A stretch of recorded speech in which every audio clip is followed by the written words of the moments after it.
सगळ्या सोयरींची अंमलबजावणी करीन म्हणतंय, करत नाही.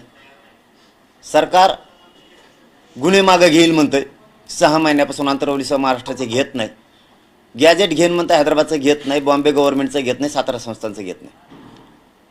सरकारनं प्रमाणपत्र वाटप करायचे 1 महिन्यापासून बंद केले, ज्यांच्या नोंदी सापडल्यात त्यांचे. सरकार जाणून बुजून हायकोर्टाची तारीख आपल्याला 3 मार्च असताना अलीकडे घेतली गृहमंत्र्यानं, तिथं आपल्याशी दगाफटका केला. मान्य न्यायालयाने सांगितलं होतं शांततेत रास्ता रोको करा, तो अधिकार आहे तुमचा, जनतेचा. आपण शांततेत केले तरी गृहमंत्र्यांनी गुन्हे दाखल केले. हे जाणून बुजून आपल्यावर अन्याय आहे. आणि सगळ्यात महत्त्वाचा अन्याय म्हणजे त्यांचं म्हणणं याने 10% आरक्षण स्वीकारावं.